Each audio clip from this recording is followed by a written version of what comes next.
We all want a chance in life. We all want to improve our material situation for us personally, but also for our family. Of course, as a Christian, we know that it's not about living in luxury.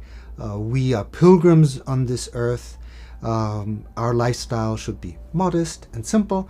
But Thomas Aquinas, for instance, encourages families to live in dignity and to also have the necessary comfort and well-being in order to be able to relax and to regain energy.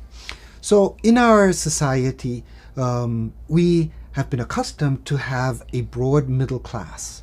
A broad middle class is, as already Aristotle said, really necessary for democracy.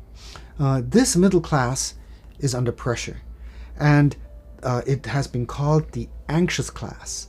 Anxious because we feel in danger of losing our acquired wealth. So what does faith tell us?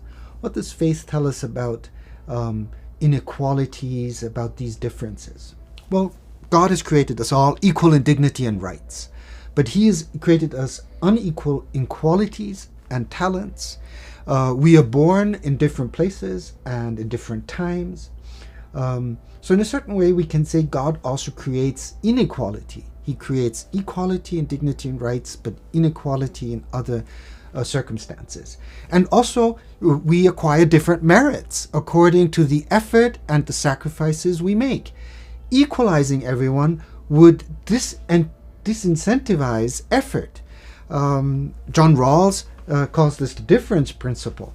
Differences should have positive consequences for everyone. Everyone should be better off because of the existing differences in society. Also, empirical research shows that people don't want to live in egalitarian societies, like socialist societies. They don't go there. People vote with their feet. We see that people go to countries that have freedom, that have inequality, but at the same time have social systems that buffer the suffering and the great sufferings that can come from inequality. And this is what I want to point to. Economic inequality can become a problem.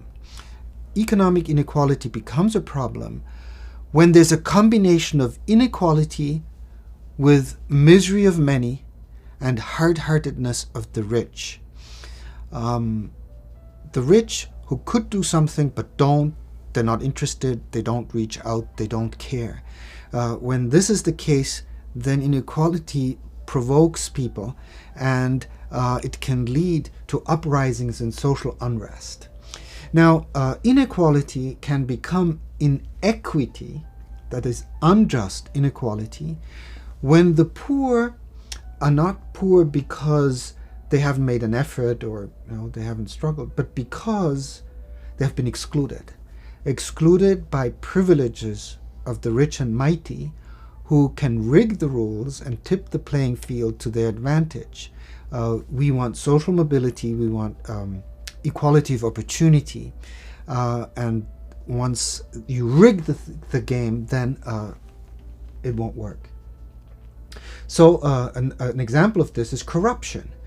Corruption means that not those who make the best offer, not those who serve society best, are included, but those who already have connections with politicians and who can make them enter in an unfair way.